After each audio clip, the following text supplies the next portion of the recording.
السلام عليكم. اول حاجه الحمد لله بدا على الانتصار هذا اللي كان صعيب شويه اليوم كي شفتوا النتيجه ديال 2-1 وكنا تداركنا الموقف حتى لاخر لحظات.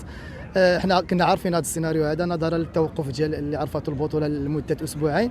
عرفنا من بعد تيما مورا التوقف تيكون صعيب ثاني لادابتاسيون مع الاجواء ثاني ديال لو ريتم ديال المقابلات. ما دخلناش مزيان في الاول في المقابله.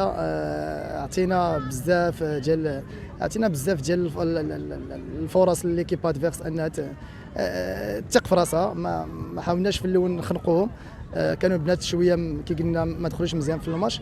هذا الشيء اللي خلانا بحال تنحسوا براسنا بجينا تنرجعوا اللور، اللي خلى الفريق الخصم انه يسجل علينا اصابه من خطا دفاعي. الحمد لله بين الشوطين عطينا تعليمات للبنات انهم شويه يحاولوا تكون واحد الفعاليه شويه خاصه في لاباس الاخرى اللي كانت عندنا فيها نقص. الحمد لله البنات بداو تيضغطوا. خدمنا على ديك ديغنيغ باس اللي كانت عندنا شويه ناقصه في البريمير ميطون.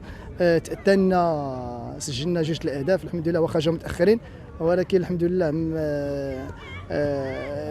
نصفونا كما تنقولوا نصفوا بان نستحقوا اننا ننتصروا في هذه المقابله واخا كي قلت لك ما كانش المردود مزيان 100%.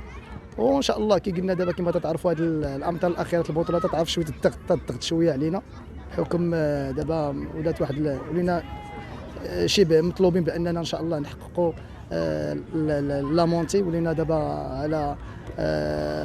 على مقربه من المتصدر. يعني حتى هذا العامل حتى هو عامل اللي شويه تيضغط عندنا تيضغط على البنات بالنسبه في المقابلات. نتمنوا ان شاء الله نتجاوزوا هذا الماتش ديال اليوم اللي كان ماشي مقنع 100%، ولكن ان شاء الله نحاولوا نجريو باقي المقابلات ان شاء الله نحاولوا نجريهم بواحد الطريقه اللي تكون مزيانه ان شاء الله واللي تسهل عندنا الحصول على 3 نقاط ان شاء الله.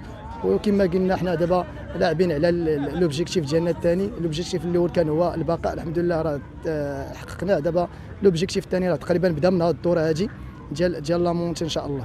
ونتمنوا التوفيق ان شاء الله. وشكرا لجميع الاطر الاداريه ديالنا ولا التقنيه اللي تيقوموا بعمل جبار، وكذلك البنات اللاعبات اللي صراحه المستوى ديالهم غادي يفتطوا. وان شاء الله لما راه كي قلت تكون واحد النتيجه اللي هي في الاخر ان شاء الله نفرحوا الجميع ان شاء الله ويكون لا مونتي ان شاء الله. شكرا جزيلا.